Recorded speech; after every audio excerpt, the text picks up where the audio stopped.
नमस्कार दोस्तों, मैं श्रुति। स्वागत है आपका भारतोदय में। तो हरियाणा में चुनाव का माहौल, और अभी तक हमने आपको सर्वे जो बताए, करनाल, कुरुक्षेत्र, पानीपत की सीटों का हमने जो विश्लेषण किया था, उसके बाद हमने हिसार लोकसभा की सीट के बारे में आपको बताया। तो विनोद शर्मा जी कल अंबाला में थे, तो आज हम इनसे पूछेंगे कि वहाँ पे क्या माहौल चल रहा है, किसका वहाँ पलड़ा हमें भारी दिखाई दे रहा है। तो सर, हमें ये बताइए कि अंबाला में क्या, जब आप गए कल, तो क्या माहौल दिखा वहाँ आपको? अम्बाला में जो है काफ़ी उम्मीदवार हैं। कोई आज़ाद खड़ा हुआ है, बीजेपी से हैं, कांग्रेस से हैं। आज़ाद के भी वहाँ पे जो है कोई ना कोई टक्कर में दिखाई दे रहे थे। तो इस तरह से जो है अम्बाला में ये नहीं कह सकते कि कौन सी एक पार्टी जो है सीधी सीधी माहौल है। और वोटर भी जो है कोई खुल के नहीं बता पा रहा कि किसकी सरकार आ रही है या किसकी कौन सा कैंडिडेट जीत रहा है, खुल के वो भी नहीं बता पा रहा है। तो कल मेरा वहाँ अम्बाला में और पंचकुला में कालका में जाना हुआ, तो उसके बारे में ही हम चर्चा करेंगे। तो अंबाला विधानसभा की सीटों के बारे में बात करें तो आप सबसे पहले बताइए, अंबाला कैंट में आपको क्या माहौल लग रहा है? अम्बाला कैंट में अनिल विज 6 बार के विधायक हैं वहाँ पे। 3 बार तो भारतीय जनता पार्टी से वो विधायक रह चुके हैं, और उससे पहले भी वो वहाँ पे 3 बार विधायक रहे हैं। पूर्व गृह मंत्री भी रह चुके हैं। हाँ, अभी गृह मंत्री रहे हैं। तो अच्छा नाम है, पूरे हरियाणा में उनका अच्छा नाम है। तो वो वहाँ से भारतीय जनता पार्टी के प्रत्याशी हैं। तो अम्बाला में जो कांग्रेस के जो प्रत्याशी हैं वो हैं रिमल परी सिंह।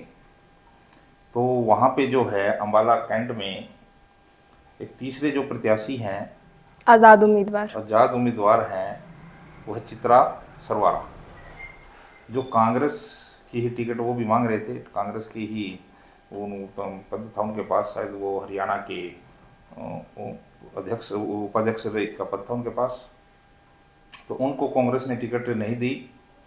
अब कांग्रेस ने जब उनको टिकट नहीं दी तो उन्होंने अपना आज़ाद प्रत्याशी के रूप में वो चुनाव लड़ रही हैं, और अच्छी वोट वहाँ पे अनिल विज को टक्कर भी वो दे रही है। कांग्रेस का जो प्रत्याशी है वो टक्कर में नहीं है, वो तो तीसरे नंबर पे जाएगा, लेकिन वो कहीं ना कहीं वहाँ पे उसकी जो सिटी जो अच्छी वहाँ पे बज रही है।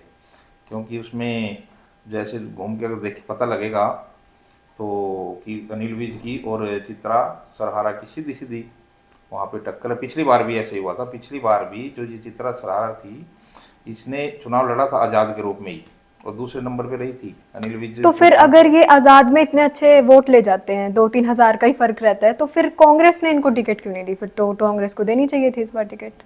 टिकट कई बार ना जो सर्वे वगैरह इनके होते हैं ना, सर्वे एजेंसी होती हैं, उसमें लगता है कि भी हाँ ये जीतते हैं कैंडिडेट, लेकिन कई समीकरण और बन जाते हैं। अब कई एक समीकरण तो ये बनता है वहाँ पे कि शायद वो शैलजा के गुट के जो है, शैलजा ने शायद अपने उसको टिकट दिलाई है प्रत्याशी को, अपने चाहने वाले को। ये जो है तो उसमें कहीं हो सकता है कहीं ना कहीं कुछ और सेटिंग कुछ होगी। अनिल विज सामने कैंडिडेट हैं, और क्या रहा होगा। लेकिन मेरे को कुछ और भी लगता है इसमें इसमें ये लगता है कि ये जो चित्रा सर आ रहा है ना, ये निर्मल सिंह की बेटी है। और निर्मल सिंह जो है वही अम्बाला से ही, जो दूसरी सीट उनको है ना। अंबाला सिटी से मिली है ना हाँ, अम्बाला टिकट। सिटी से। तो मैंने पहले भी एक वीडियो बनाई थी, उसमें टिकटों के बारे में कहा था कि टिकट पार्टियां कैसे देती हैं, क्या क्या चीज़ें उसमें बातें रखती हैं। तो उसमें मैंने एक बात कही थी कि कई बार क्या होता है कि जो टिकट के एक ही जाति के दो प्रत्याशी एक डिस्ट्रिक्ट में अगर लीड करते दिखाई देते हैं किसी भी पार्टी से, तो पार्टी बदल कैंडिडेट उनको देने की जाति का भी ध्यान रखती है। अभी एक जाति को दो टिकटें ना दी जाए। कि एक जाति की वोट बटे ना। हाँ, मतलब उन्हें दूसरी सीट पे किसी दूसरी जाति को साधना होता है, अभी इस जाति वहाँ पे भी फायदा मिले वहाँ पे भी फायदा मिले। बड़ी पार्टी ऐसा करती है। तो यहाँ तो बाप बेटी थी। अब बाप बेटी पिछली बार जो है दोनों ने चुनाव लड़ा। पिता उसके बाप ने जो लड़ा था, पिताजी ने उसके निर्मल सिंह ने सिटी से, और पुत्री ने लड़ा था कैंट से। और कमाल की बात संयोग ये रहा कि दोनों ही दूसरे नंबर पे रहे। ऐसा मतलब अच्छा चुनाव दोनों ने लड़ा, और दोनों ही 5-5, 7-7 हजार वोट से हार गए। हार गए थे। लेकिन उसमें जो है अब चित्रा सरहारा जो है इस बार जो चुनाव जो लड़ रही है, तो इस बार अनिल विज को बड़ी अच्छी टक्कर दे रही है।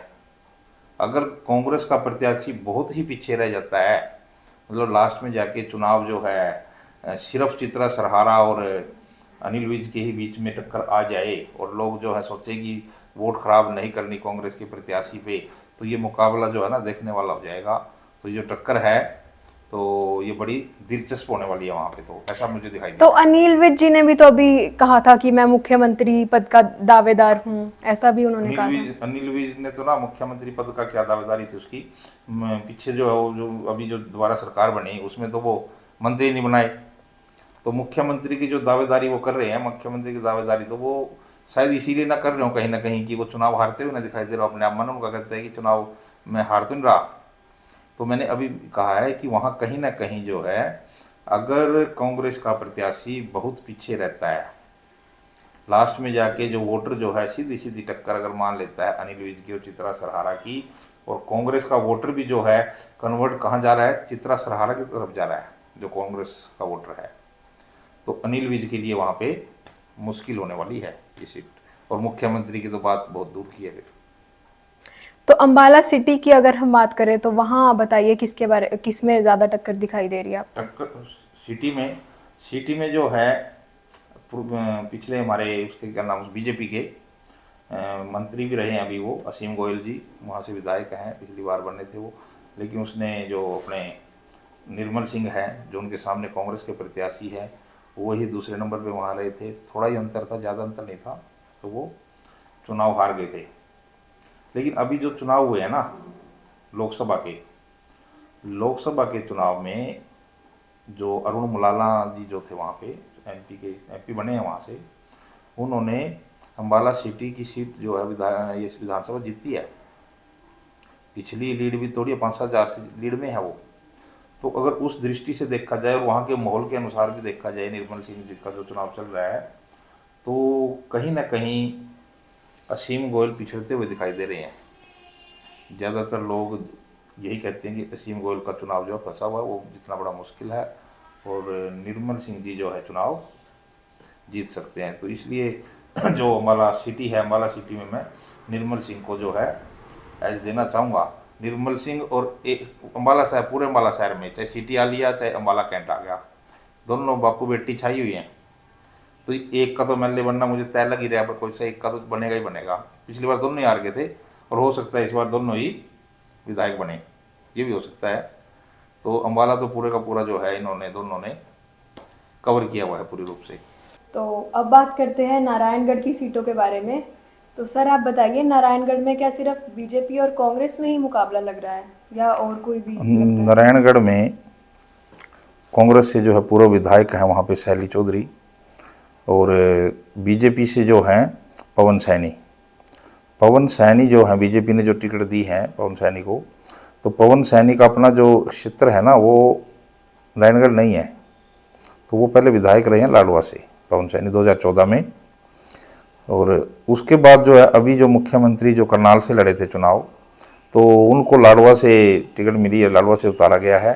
तो मुख्यमंत्री जी लाडवे से जो चुनाव लड़ रहे हैं, वहाँ से जो पवन सैनी जो थे उनको नारायणगढ़ से टिकट दिया गया है।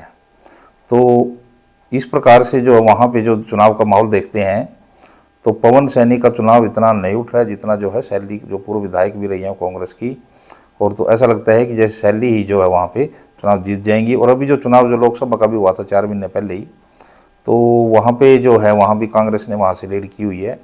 तो मुझे लगता है कि नारायणगढ़ जो है कांग्रेस की झोली में जाने वाली है ये सीट। ठीक है, तो हमारी 3 सीटों की बात हो गई। अब हम बात करते हैं अपनी चौथी सीट जो कि है मुलाना। तो मुलाना के बारे में बताइए। मुलाना एक ऐसी सीट है, और पिछली बार जो है कांग्रेस से वहाँ विधायक थे अरुण चौधरी, और अरुण चौधरी इस समय जो सांसद हैं अम्बाला लोकसभा से, क्योंकि कांग्रेस ने उनको टिकट दी थी और वो सांसद बने हैं।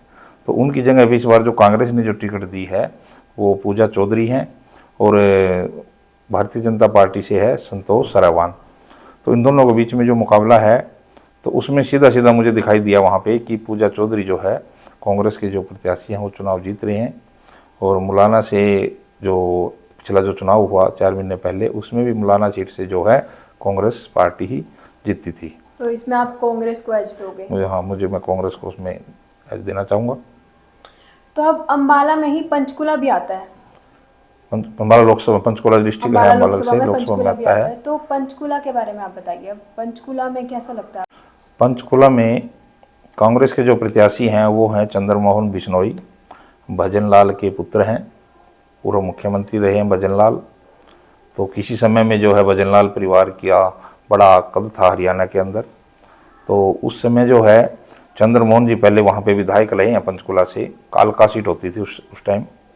तो ये बाद में परिसीमन में जो है पंचकुला अलग बनी है, अलग हो गई दोनों। हाँ अलग हो गई है।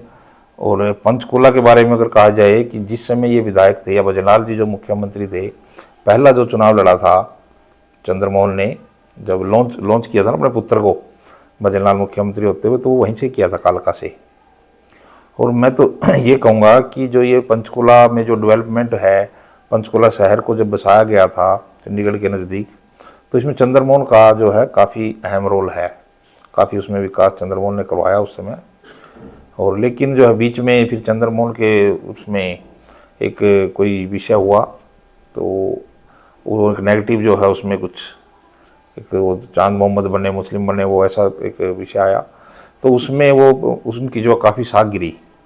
लेकिन अगर पब्लिक वो साख अगर भूल गई होगी, उनका जो विकास था, पहले विकास जो उन्होंने करवाया था, अगर उसका वो ध्यान में रख रही है, तो वैसे वहाँ पे मुकाबला जो ज्ञानचंद गुप्ता जो बीजेपी के हैं, वो ये विधायक हैं, तो उनके साथ चल रहा है। लेकिन चंद्रमोहन बिश्नोई जो उनको अच्छी टक्कर दे रहे हैं। और हो सकता है, ऐसा लगता है कि पब्लिक जो है पीछे जो उनकी नेगेटिविटी कुछ बातें थी उनको शायद वो भूल गई है, और चंद्रमोहन बिश्नोई शायद वहाँ से पंचकुला से मुझे ऐसा लगता है कि कहीं ना कहीं वो एज में दिखाई दे रहे हैं, और शायद पंचकुला से वो विधायक बने। अब हमारी पंचकुला की बात हुई, तो अब कालका की बात करते हैं। कालका में बताइए क्या माहौल है? कालका में जो है, कालका में जो प्रदीप चौधरी हैं, पूर्व विधायक वहाँ पे कांग्रेस से बने हुए हैं। और कांग्रेस के जो उसमें भारतीय जनता पार्टी ने जो टिकट दी है, वो शक्ति रानी सिंह जो पूर्व में इसमें मेयर थी अम्बाला की, आज़ाद बनी थी यहाँ से, और विनोद शर्मा जो पूर्व मंत्री रहे हैं, उनकी वो पत्नी है। तो उनको पे विश्वास किया है भारतीय जनता पार्टी ने, बड़ा नाम है वैसे। उनका बेटा जो है वो राज्यसभा से सांसद हैं, पीछे बने थे, तो उसमें कार्तिकेय शर्मा। तो सारे उसमें जो है अच्छा जो वहाँ पे फाइट है। लतिका शर्मा पहले जो विधायक रही है, वो भी कहीं ना कहीं मायूस है, उदास है, उनकी टिकट कटी है, उनकी टिकट काट के इनको दी गई है। और प्रदीप चौधरी क्या भी तो वहाँ पे कोई प्रदीप चौधरी पर अटैक हुआ था, गोली चली है, कैसे है वो भी एक मैटर है। कोई गोली कैसे चली, किसने चलाई, उसकी कुछ बातें वहाँ पे सुनने में आई हैं। लेकिन वहाँ पे मुकाबला आसान किसी का नहीं है, न प्रदीप चौधरी का है, न शक्ति रानी सिंह का है। तो मुकाबला वहाँ पे टाइट है। उसमें शक्ति रानी सिंह भी जीत सकती हैं और प्रदीप चौधरी भी जीत सकते हैं। उसमें मैं यही कहूँगा कि वहाँ पे मुकाबला जो है, टक्कर जो है कांटे की है। और धीरे धीरे जो समय आएगा अंत तक, तो कौन जीतेगा कौन हारेगा, तो वो अंत तक उसका निर्णय हो पाएगा। तो मुकाबले की बात तो रही, लेकिन अगर हम एक तरफा बात करें तो आप इसमें भी किसको एज देना चाहोगे? इसमें मैं एज नहीं देना चाहूँगा किसी को भी, क्योंकि मुझे ऐसा ही लगता है कि उसमें जो है कहीं थोड़े बहुत मार्जिन से ही कोई हार जीत होने वाली है। या फिर जो है चुनाव जैसे नज़दीक जाएगा, उसके बाद अगर जो है साइलेंट जो वोटर है अगर वो खुलता है, तो उसके बारे में थोड़ा ज़्यादा पता लगेगा। तो अभी तो ये वहाँ पे टक्कर बराबर की है। तो आज हमने आपको अम्बाला विधानसभा की सीटों के बारे में बताया। तो आप भी अपने कमेंट हमें कर सकते हैं, आपको क्या लगता है, आप अपनी राय ज़रूर दें हमें। और देखते रहिए भारतोदय। वीडियो को लाइक, शेयर और कमेंट ज़रूर करें, और चैनल को सब्सक्राइब भी ज़रूर करें। धन्यवाद।